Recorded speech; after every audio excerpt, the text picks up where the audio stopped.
अष्टम वर्ग के प्यारे छात्र छात्राओं, आप सभी को नवीन सर का सुप्रभात। प्यारे बच्चों, आज के इस वीडियो में हम पाठ 6 जिसका शीर्षक है ईश्वरा यत् करोति शोभनम करोति, यानी ईश्वर जो करते हैं अच्छा करते हैं।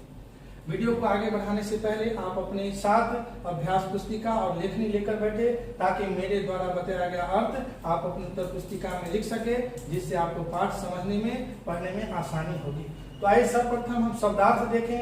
मंत्री, मंत्री शब्द का अर्थ होता है किसी मंत्रालय का प्रधान। मंत्री शब्द का अर्थ हो गया किसी मंत्रालय का प्रधान। दूसरा शब्द है नित्यम, जिसका अर्थ होता है हमेशा। छुरी कया यानी चाकू से, छुरी से। छिन्ना कटी, पीड़ा कष्ट, विस्मृत्य भूल कर, अधुना अब अथवा इस समय, बलि, बलि मतलब बलि। आप देखते हैं नवरात्रा में दुर्गा मंदिर के सामने कई बकरों की बलि दी जाती है, यानी जब हम किसी जीव को देवी अथवा देवता के समक्ष अर्पित करते हैं उसे हम बलि करते हैं। अवांछत यानी चाहता था अथवा चाहा। आखेटाए शिकार के लिए। दासु राजा ग्राहकों का सरदार। अपृच्छत पूछा। आप शब्दार्थ भी याद कर लेंगे। अब हम आते हैं पृष्ठ संख्या 29 पाठ 6।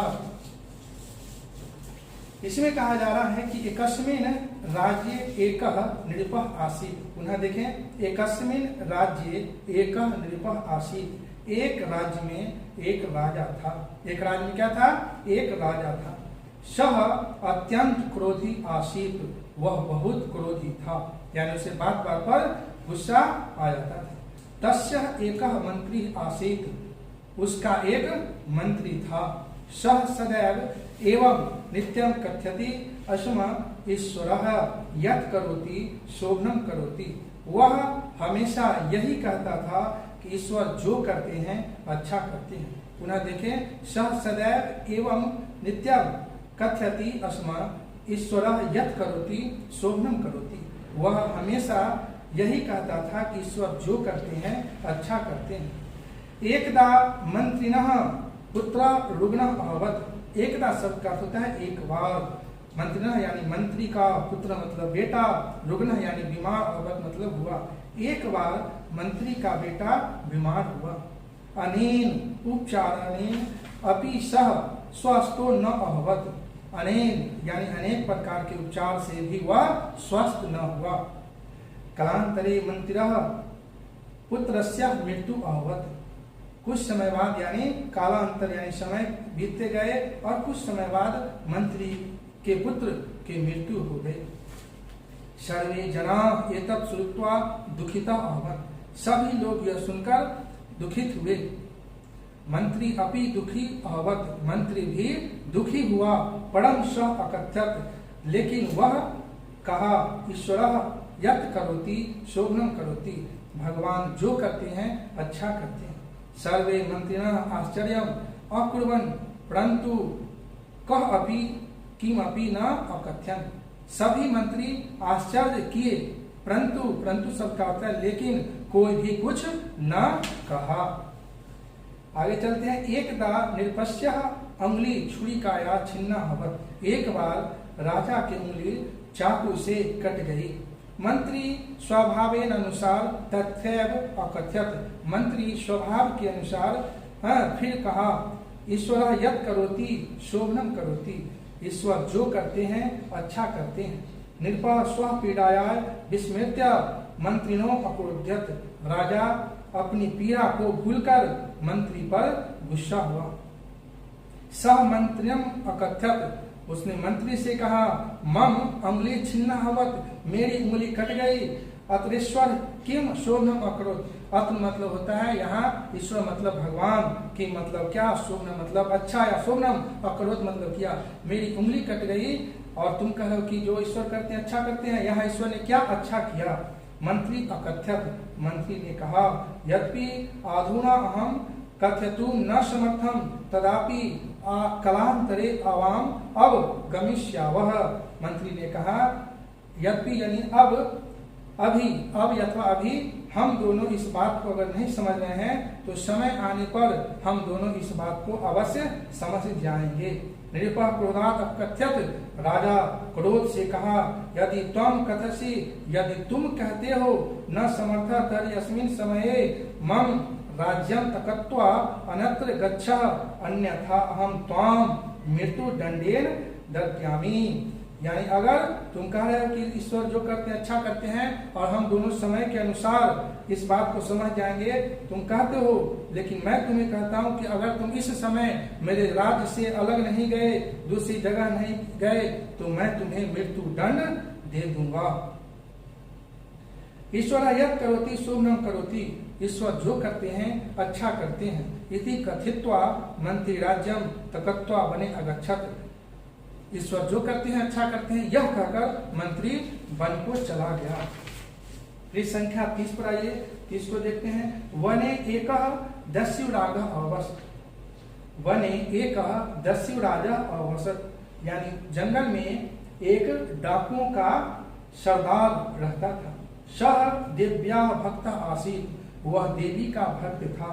सह दिव्या बलिकार्थाम एक संपूर्ण पुरुषम अवांछत, वह अपनी देवी के बलि के लिए एक संपूर्ण पुरुष चाहता था। संपूर्ण पुरुष का अर्थ हो गया या बच्चों की जो बाधिर न हो, जो लंगड़ा न हो, जो बहरा न हो, जो किसी प्रकार से अपंग न हो, तो वह सभी अंगों से परिपूर्ण हो, वह हो गया आपको संपूर्ण पुरुष। वह चाहता था, कौन चाहता था? डाकुओं का सरदार। किसको चढ़ाने के लिए, किसको बलि देने के लिए? अपनी देवी को बलि देने के लिए, देवी को प्रसन्न करने के लिए। यदा मंत्री बने अभ्रमत तदा तत्र किंचित दस्वा आगच्छन, जब यदा सब कहता है जब मंत्री वन में घूम रहा था, तभी कुछ दास आ गए। ते मंत्रीं गृहीत्वा दस्युराजस्य समीपन अन्यन, वे मंत्री को पकड़कर अपने राजा के समक्ष यानी डाकुओं के सरदार के समक्ष क्या किए? ले गए, लाए। दस्युराजा तम अपृच्छत, डाकुओं का सरदार, डाकुओं का राजा उससे पूछा, तम बने किम अकरो, तुम वन में क्या कर रहे थे? मंत्री अवदत, मंत्री बोला, निपस्य अज्ञाया अहम राज्यम त्यक्त्वा अन्यत्र गच्छामि, राजा की आज्ञा से मैं कहीं और जा रहा हूँ। दास्य रागा मंत्री अपृच्छत, डाकुओं का जो सरदार था, डाकुओं का जो राजा था, मंत्री से पूछा, तब परिवार के संति, तुम्हारे परिवार में कौन कौन है? मंत्री अवदत, मंत्री बोला, केवलम एका भार्यास्ति, केवल एक पत्नी ही है, यानी केवल एक घर में हमारे कौन सदस्य हैं? केवल पत्नी ही है।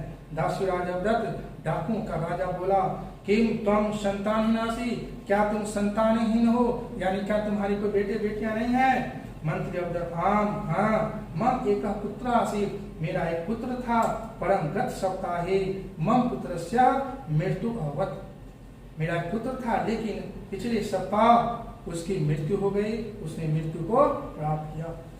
दस्युरागा स्वदासान अकथ्यत, डाकुओं का सरदार अपने दासों से कहा, मूर्खा तरहि तज्जत इनम, इसे अभी छोड़ दो, अपरम चान्यत, दूसरे को लाओ, चौदह आनियत, और दूसरे को लाओ, इसे क्या करो?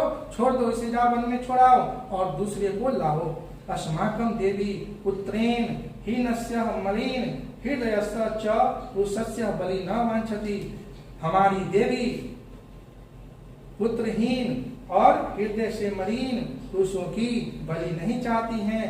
दस्यु सेविका मंत्रिणम पुनः बने अन्य, डाकुओं के जो सेवक थे, जो सैनिक थे, उस मंत्री को फिर से वन में ले आए। तस्मिन् समये नृपः आखेटाय वनम अगच्छत, उसी समय राजा शिकार के लिए वन में गया। सैनिका तस्य समीपे न आसन, सैनिक उसके साथ नहीं थे। ते पृष्ठे अधावन, वे पीछे पीछे दौड़ रहे थे, यानी राजा आगे आगे जा रहा था और सैनिक काफी पीछे छूट गए थे। क्यों कहिए कि राजा यूं अकेले ही वन में चला जा रहा था और उसके जो सैनिक थे काफी पीछे थे और राजा की खोज में वो पीछे पीछे दौड़ रहे थे। दास्यु सेवका नृपः गृहीत्वा दस्यो समीपे आगच्छन्, डाकुओं का सेवक जो था, डाकुओं का जो सैनिक थे, वे क्या किए? नृपः यानी राजा को, गृहीत्वा पकड़कर, दास्यो यानी डाकुओं के समीप यानी निकट, अगच्छन् आगच्छन् यानी ले आए, यानी उस राजा को पकड़ के डाकुओं के सैनिक या डाकू के सैनिका के पकड़ के राजा यानी अपने राजा को, उस राजा को जहां से मंत्री निकाला गया था, उस राजा को डाकुओं के सरदार के समक्ष ले आया। दस्यु राजा प्रसन्नो अभवत्, डाकुओं का जो सरदार था बहुत प्रसन्न हुआ, काफी खुश हुआ। सह राजा नाम अपृच्छत, उसने राजा से पूछा, हो राजन किम त्वं न जानासि इदं क्षेत्रं तुभ्यं न आसीत्।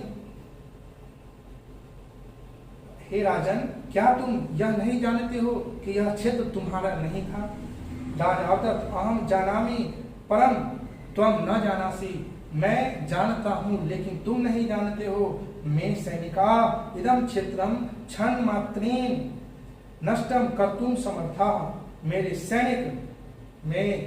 सैनिक इस क्षेत्र को क्षण मात्र में नष्ट करने में समर्थ, यानी इस क्षेत्र को क्षण भर में हमारे सैनिक क्या करेंगे? नष्ट कर देंगे। दस्यु राजा इदं मम गुप्त स्थानम, डाकुओं का सरदार कहा कि यह मेरा गुप्त स्थान है। अत्र मम आज्ञाया बिना कह जो अपि, यानी कोपी आगंतुम समर्था न अभवत्, यहाँ मेरे आज्ञा के बिना कोई भी आने में समर्थ नहीं हुआ। राजा अदत्त, तिष्ठ मूर्ख तिष्ठ, यथा राजा स्वहस्तेन अग्रे आनयति तदा दस्यु राजस्य दृष्टि निरपस्य छिन्नायाम अंगुलियाम अपतत। राजा ने कहा, मूर्ख ठहरो।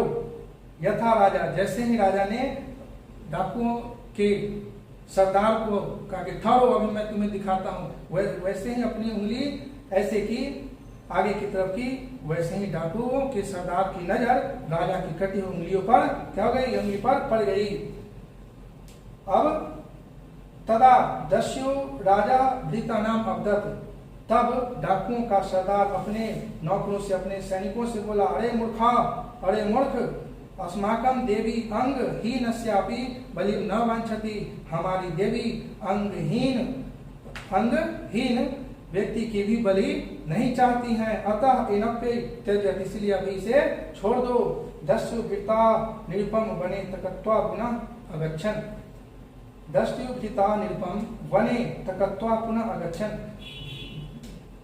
डाकू के जो सैनिक थे, डाकू के सरदार के जो सैनिक थे, उस राजा को क्या किए? वन में छोड़ करके पुनः आ गए। अब राजा की क्या हुई थी? जान बच गई थी। किस कारण? क्योंकि उसकी उंगली कटी हुई थी। निर्भय अस्माकम जीवनम छिन्नायाम उंगलियाम कारणम सुरक्षितम अस्ति। निर्भय यानी राजा यह विचार किया कि आज हमारी जो जीवन बची है, यही उंगली कटने के कारण ही बची है। निर्पेन अपि उत्तम, राजा भी कहा, ईश्वर यत् करोति शोभनम करोति, यानी भगवान जो करते हैं अच्छा ही करते हैं। प्यारे बच्चों, उम्मीद है कि आप इस पाठ को समझ गए होंगे। आज के वीडियो में इतना ही, धन्यवाद।